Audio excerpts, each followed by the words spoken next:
respectively Professor Dr. K.R. Shivkumar sir, our director Dr. Vijay Prameshwaran sir, all of the faculty members of CMR University School of Legal Studies, and my beloved friends.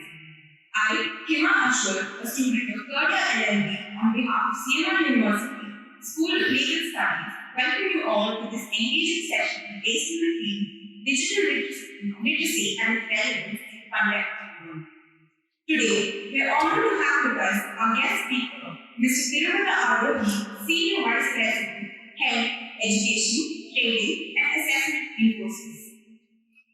To begin, on an auspicious note with an invitation song, I would like to invite Bharti, a student of LLB third semester, to sing a song as a mark of respect and gratitude.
Mr. Thirumala Arohi is currently serving as Senior Vice President, Head Education, Training, and Assessment in Infosys. In his tenure at Infosys, which spans 26 plus years, Thiru has managed many vital client relationships for the financial services Europe-based account before taking on the current role of Head Education, Training, and Assessment. ETA department is one of the key business enabling departments at Infosys. Thirumala Arohi, in his role of head as ETA, drives various learning interventions aggressively to enable the employees to be future-ready. In this journey of creating next-gen learning experiences, ETA has progressed well in establishing and enhancing digital learning platforms that enables anytime, anywhere, and on any device, learning combined with adoption of AI, ML techniques to engage and enrich learner experiences. Several partnering agreements are in place with universities and homes, etc., in leveraging developments. Along with driving content digitally, the learning and development arm of ETA also focuses on developing holistic skills in business, behavior, and leadership. They will lead the AI First Learning and Talent Works team as part of the AI First Live Enterprise. His leadership in this area is visible in how Infosys Tech, Infosys Springboard, and Infosys Wingspan is being powered by Gen AI tools and techniques. His vision has helped us launch the first AI internship for engineering students under Infosys Springboard. The AI offering for InfoScience to scale has seen over 16,000 employees gather one or more AI and Gen AI skills in the recent months. It's indeed an honor to have you, sir. So I welcome you once again to share your valuable insights. We're sure that this would be a very good learning experience for us.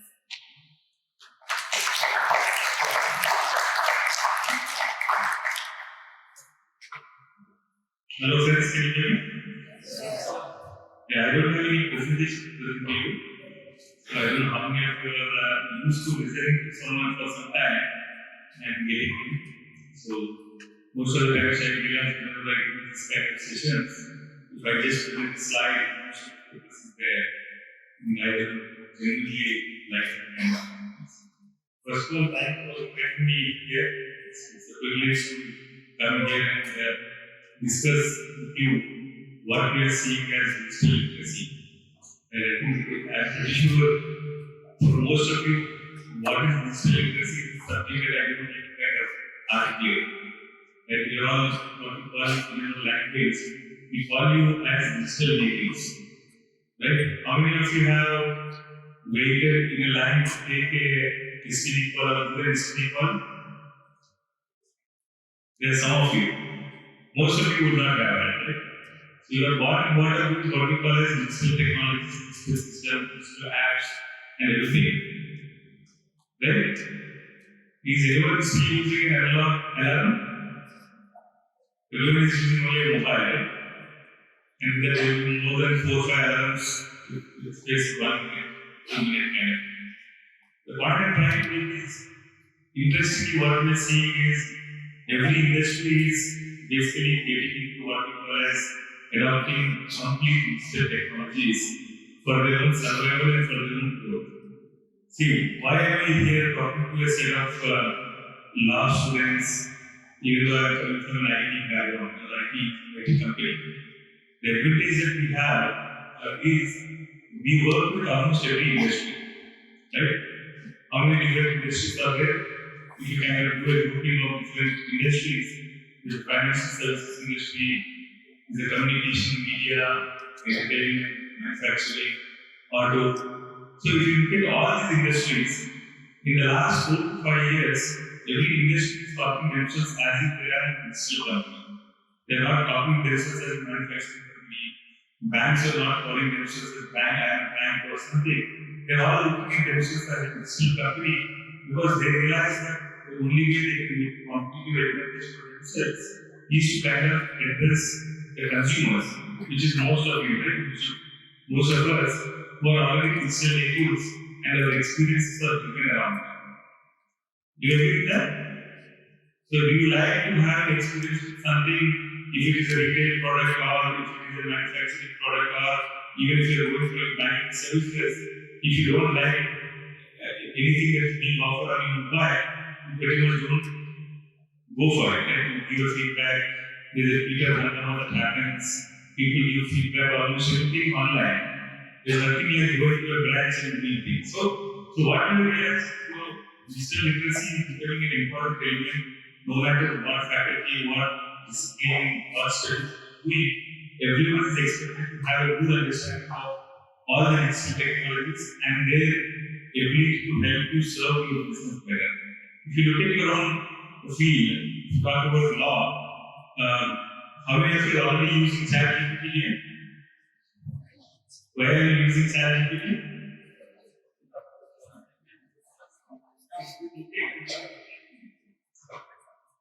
You are doing it because you are doing your assignments. No.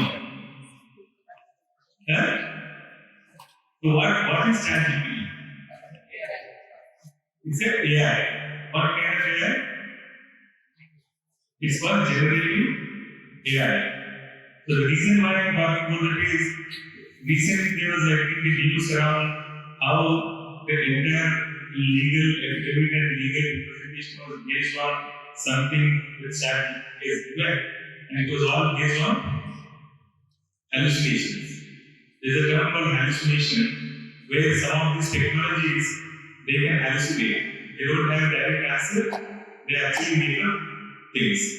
So now, if you are not able to understand that, if someone like you who is already seeing the power of generative AI in the form of ChatGPT, which has become a race right now, and if you are using it and you don't understand How do you explain a particular response that you got? How do you explain a particular text or whatever content that has been generated? You will have an issue. So, irrespective of whatever discipline that you are in, we are actually seeing that you need to have a good understanding of the digital technologies. So, what is digital literacy according to me? I actually bucket them into A, B, C, D, E technologies. To just simplify for you, right? Everyone knows alphabets. When you start a language, you start with alphabets. So, what does A stand for in some of the technologies? AI is already something that you said. What is? AI is artificial intelligence. Algorithms, they can be part of artificial intelligence, that's good. You are getting into the point that I'm trying to make in terms of, if you start correlating it in terms of the ABCD, then you start realizing some of these things are impacting. Right? Artificial intelligence is obviously one of the most important digital techniques or technologies that are there. Automation is other. Right? You see in the manufacturing sector, a lot of automation growth happens. The robotics and other things come into play. They actually, whatever is a repeatable activity, that's already, and it's not only for manufacturing, it's also done in the normal IT world as well. Using computers, if you think that you are doing something continuously at any given point of time, there is a way you can automate that. So automation is the second one. Have you heard of a particular term called agile?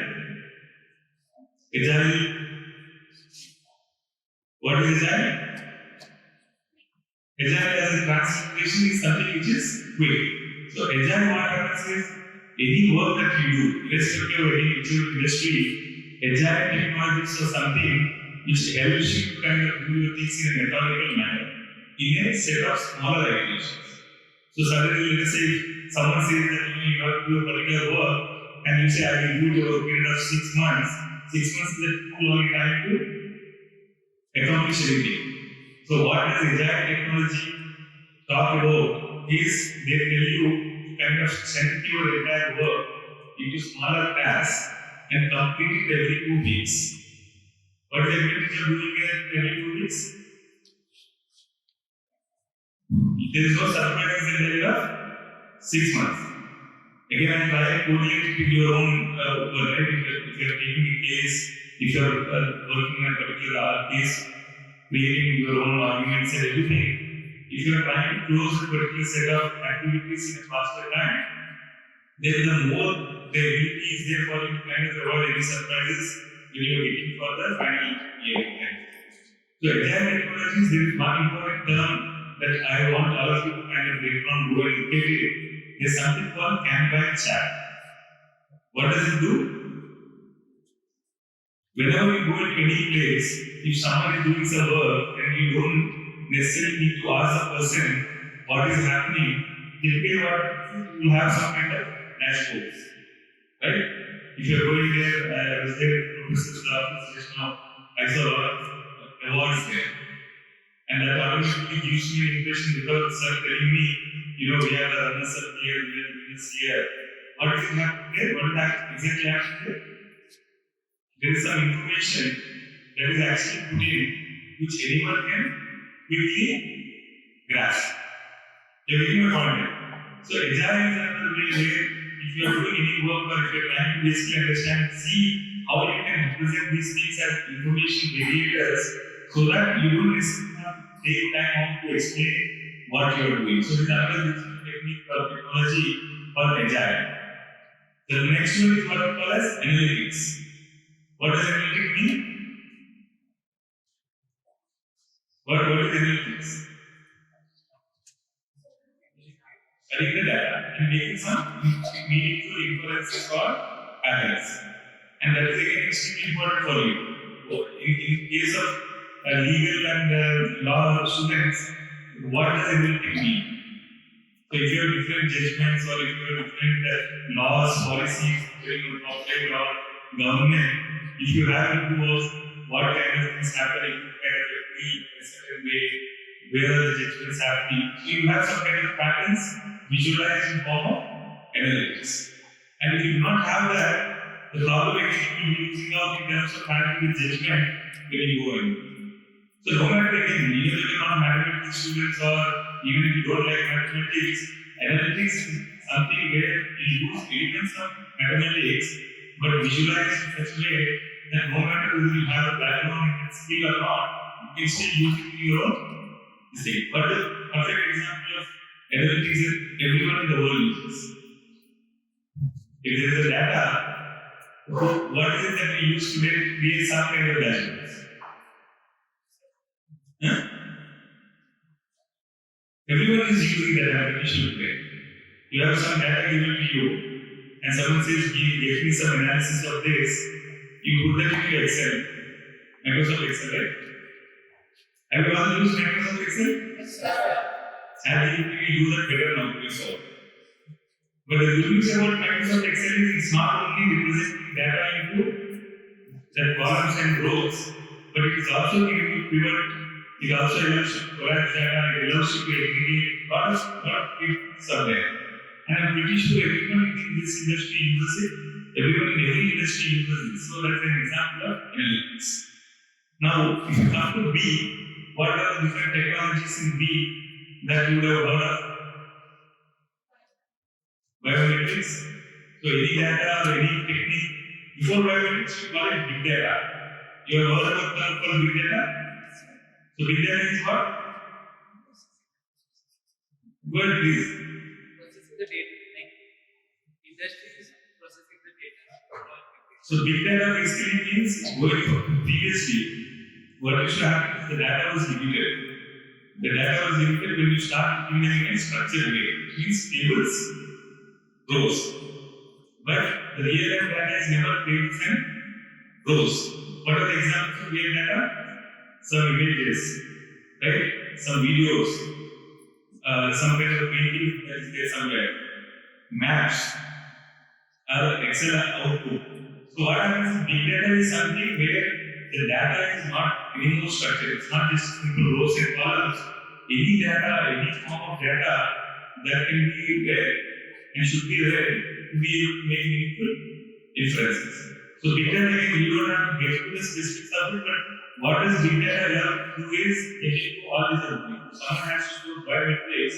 Previously, you cannot able to store fingerprints, the retina links, or whatever it is, right? Now, big data technologies, even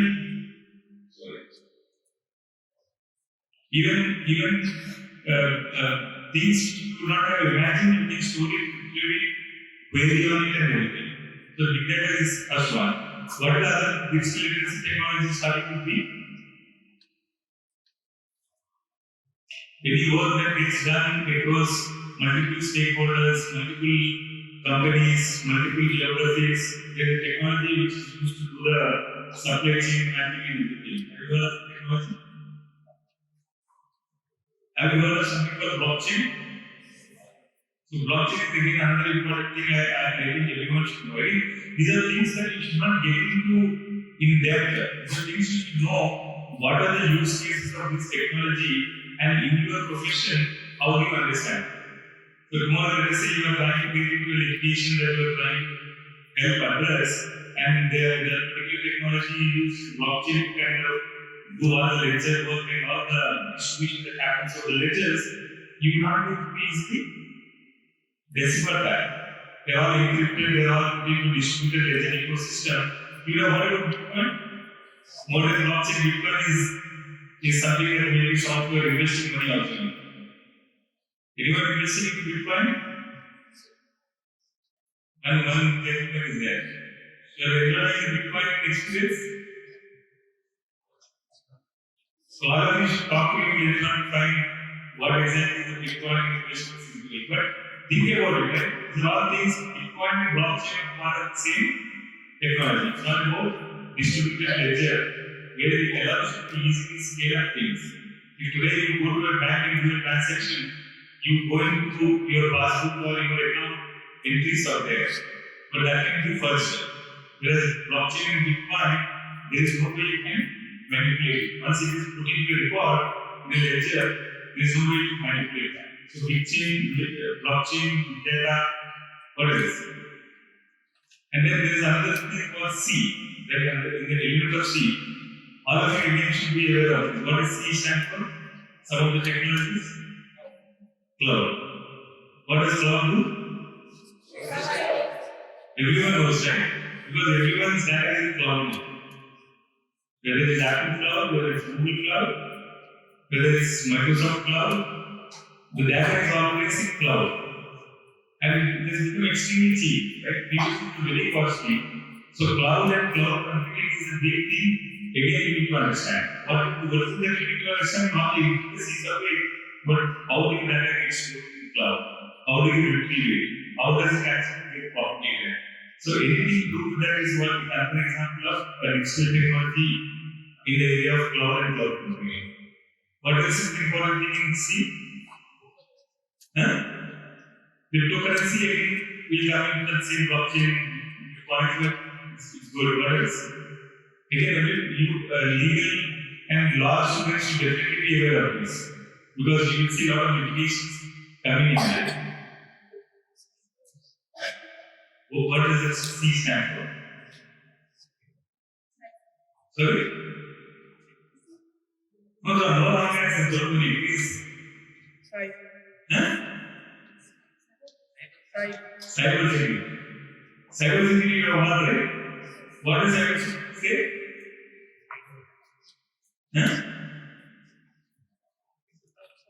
What is cybersecurity?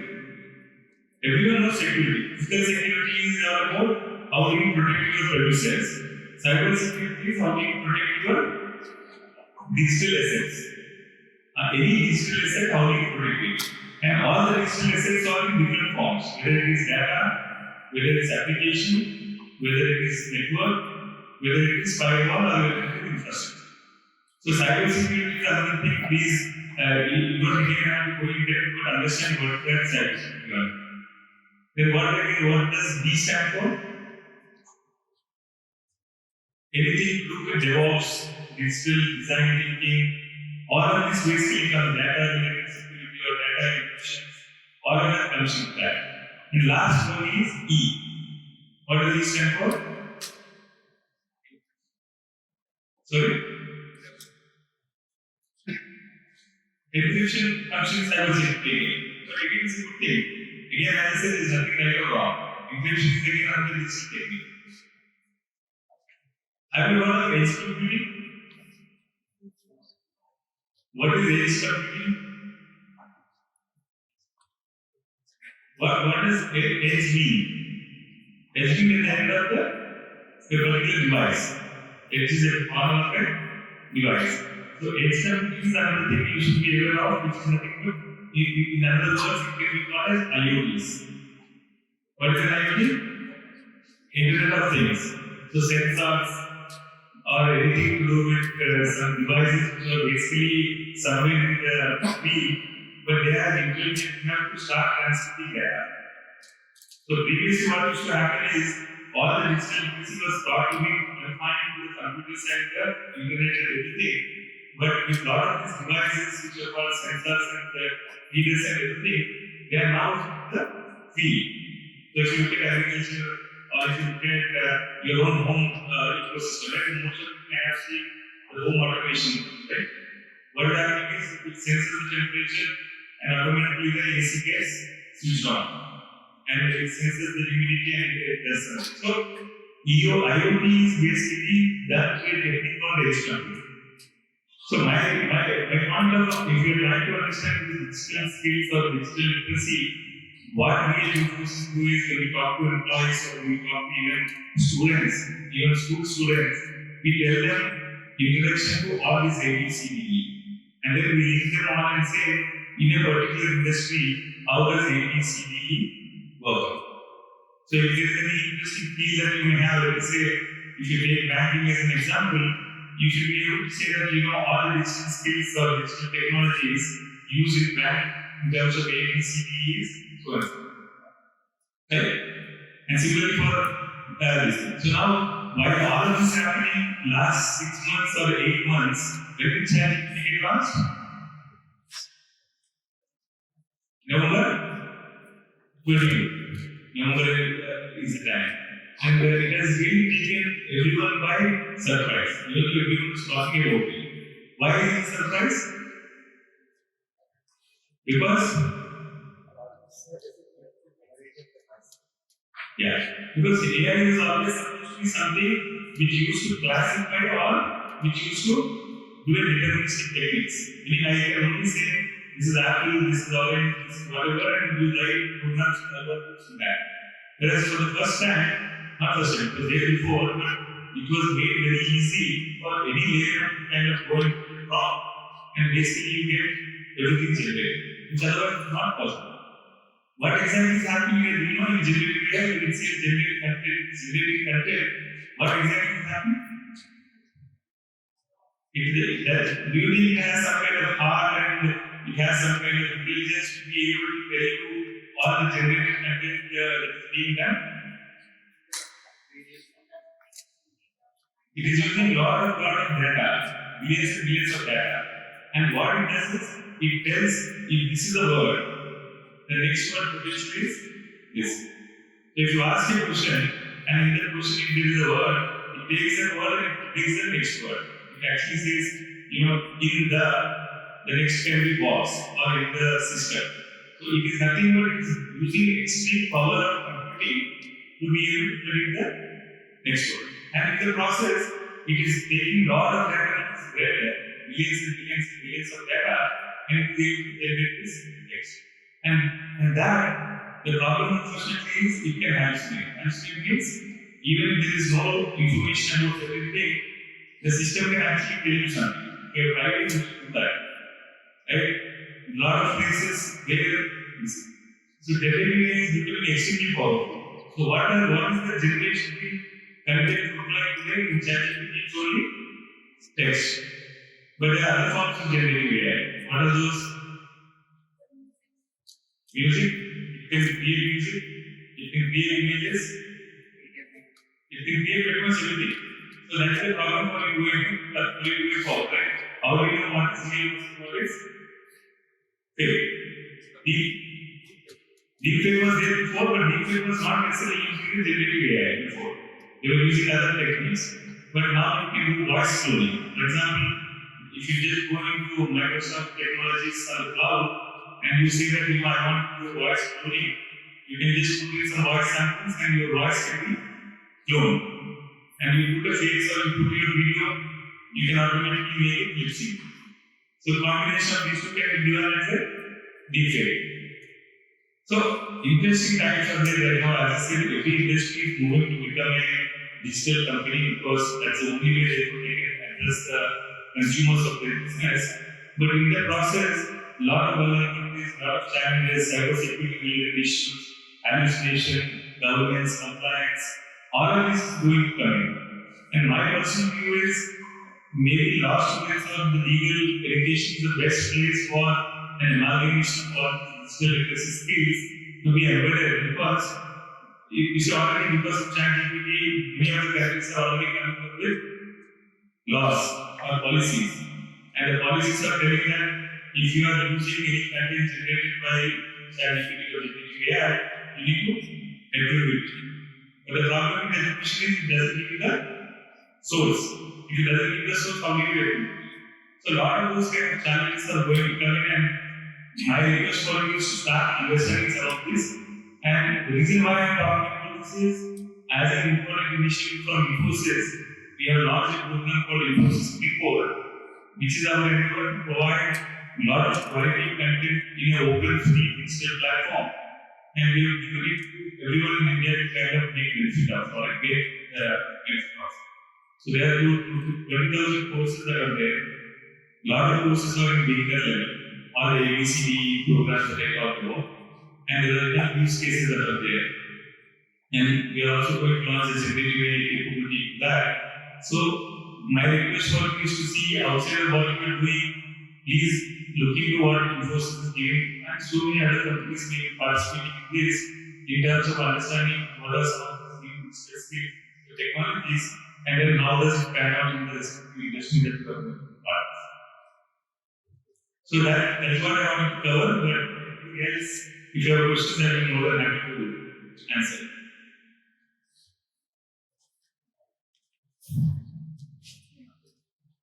Did I make sense? So any questions that you follow? Yes, please. email is coming that India might not succeed. AI is application once he told that Geo will challenge them. So is there a ways and competition among Indian tech companies? Be the first to win. Yeah. See, here, thanks. See, what was happening said was obviously we actually characterized it, right? It was taken out of context and everything. What we do was until is to put a lot of infrastructure resources into it, you will not be able to create the back entire foundation level, which we call as large language model. LLMs is what they call. That is the foundation of the generative AI. So if you don't invest in that, you will not be able to create something like what OpenAI has done. But if you see, there is often a lot of things happening in India. A lot of India's Indic content, all the different languages that are there. If you go and look at something called AI for Bharat, I don't know if you have a chance, my suggestions to look into it because, in fact, I know for a fact that there are about, there is something called Chitralekha or something, where all the legal judgments, whatever has been given, they are all put into that model. And you can actually get it translated in any language. Because sometimes all of these are in a specific local language and everything, right? So there is effort going already in these language translations in a specific context. So that is one example, right? There are other companies where we believe that if too many people are already paid, why do we need to go and create another large language model? I would rather I will be the consumer of that. And in being the consumer of that, you will actually see how you can actually benefit from the use cases rather than just creating another. So how many different generative AI things are there? ChatGPT is one. We have that OpenAI is one. Sam Altman. What are the other ones? Bar is another one. Huh? Midjourney is the Midjourney is for the images. Correct. So, but the other than OpenAI is one thing, which is Microsoft and Sam OpenAI partnership.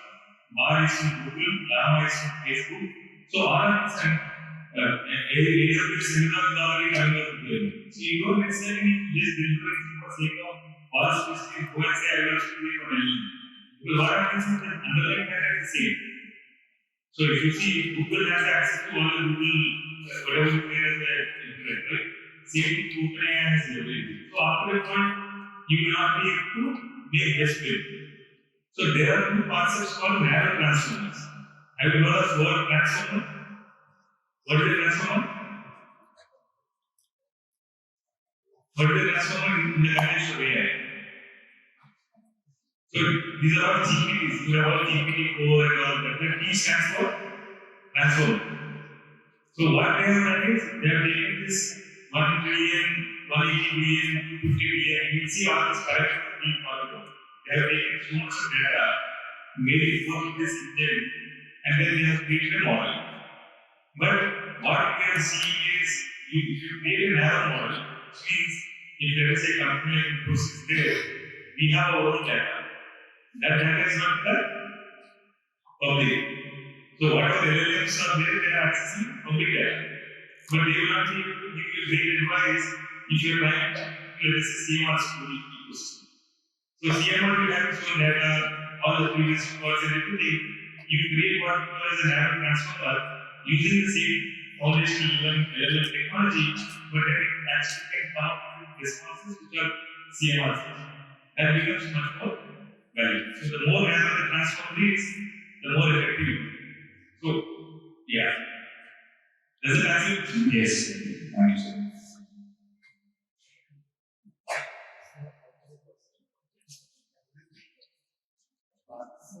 In the long run, from a specific point of view, what are the threats you will face from chat and other such networks?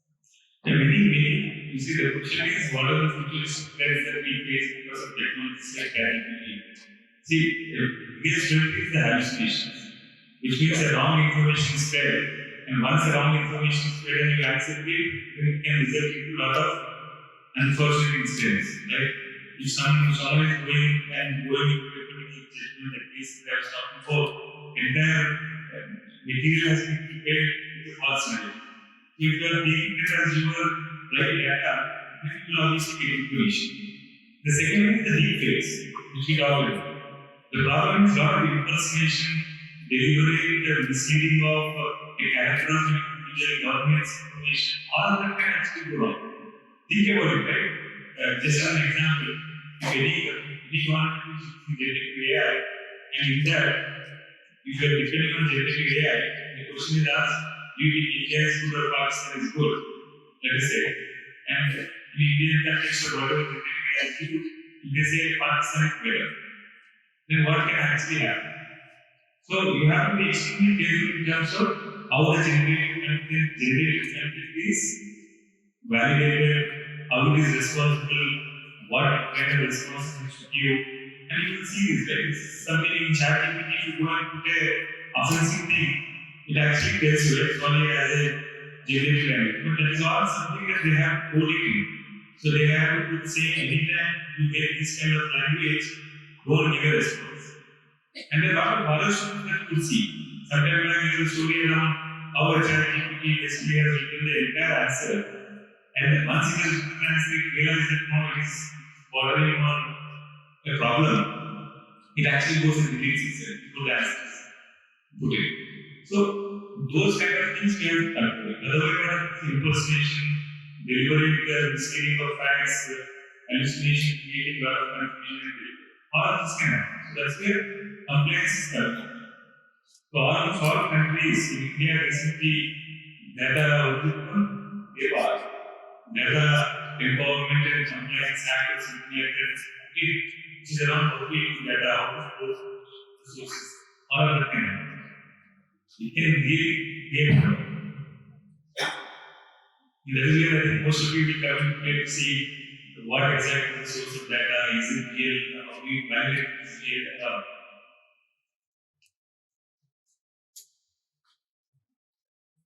Any other questions?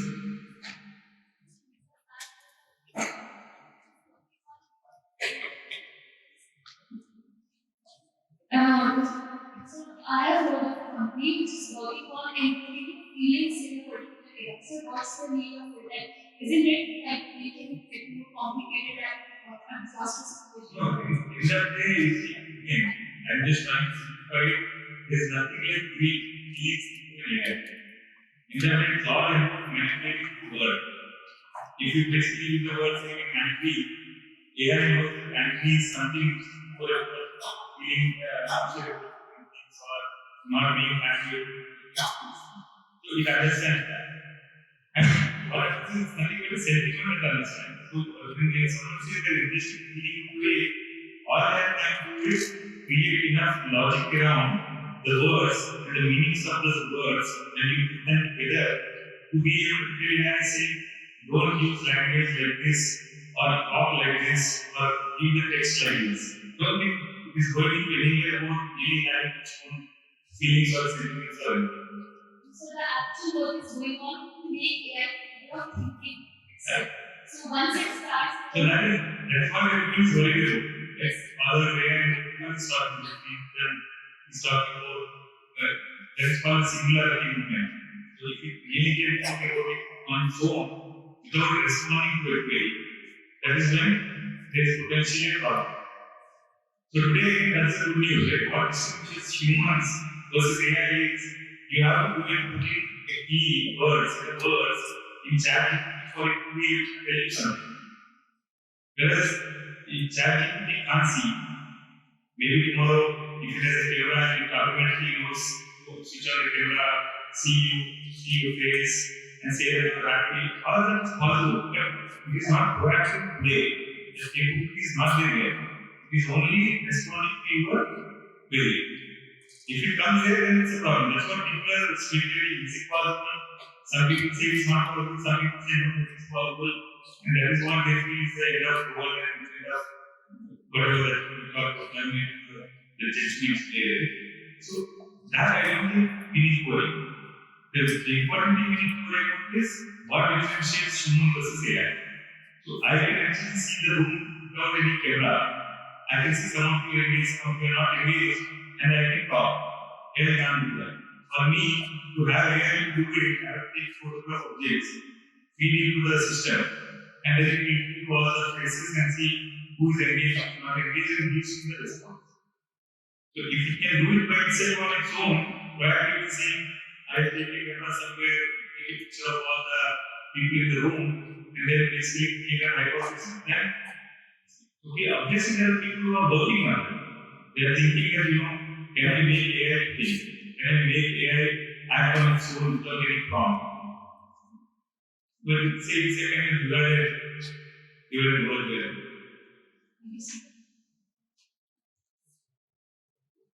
Any last question?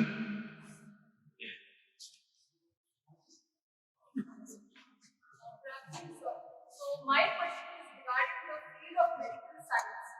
So when we are talking of AI per se, it is seen that one particular symptom might be similar to many diseases, many disorders, many sort of psychological problems also. So sometimes what happens, people self-diagnose themselves using Google and other things. So how do you think it can be rectified through positive use of AI? No, it is already, it's already happening. You see, the problem medical science is it again borders on what we call as PI data. Right? Personally identified information which is your own blood group and it's not as well. So everything related to your health, your genes, and right. So what is happening right now is there are a lot of companies who are looking at like the large language model that I was talking about. Can you actually create a large language model in the health sector with all the diagnostic information of patients as well as the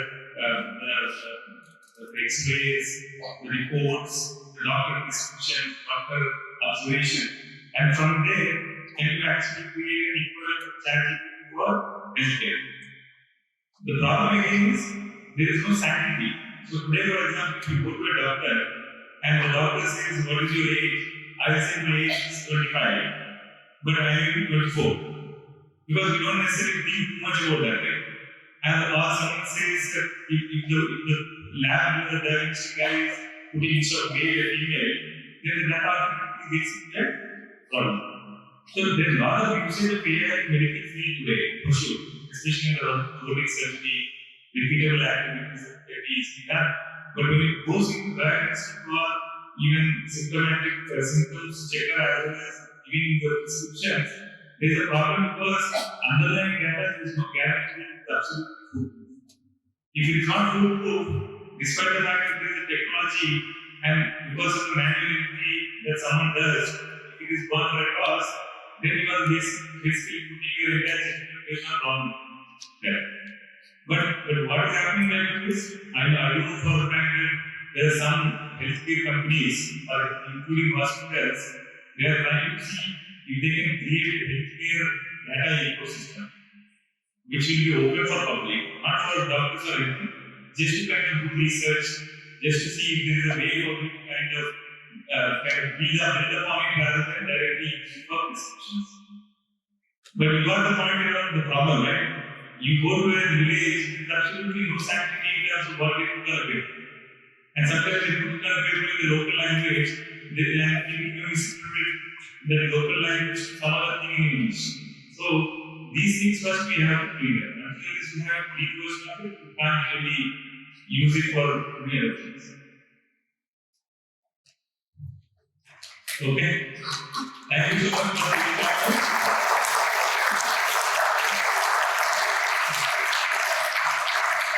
Wish you all the best and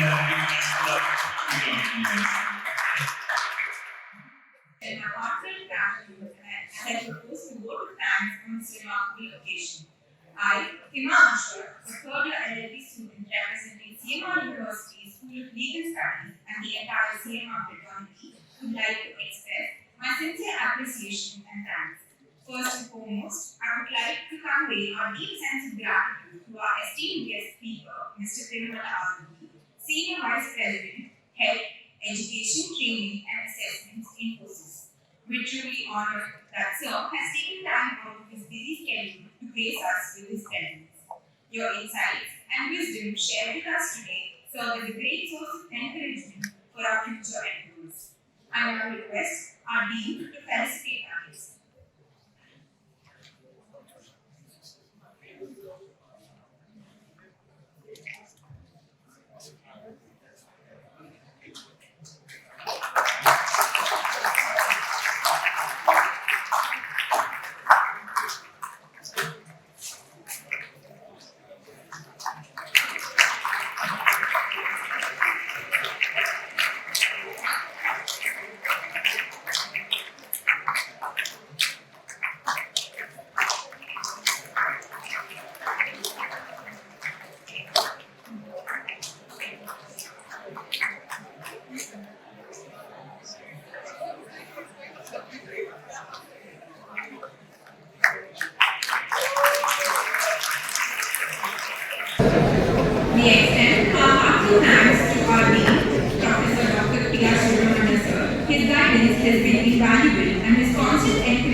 I would like to take this opportunity to thank our director, Professor Dr. Vijay Rameshwaran sir, for his constant dedication and encouragement.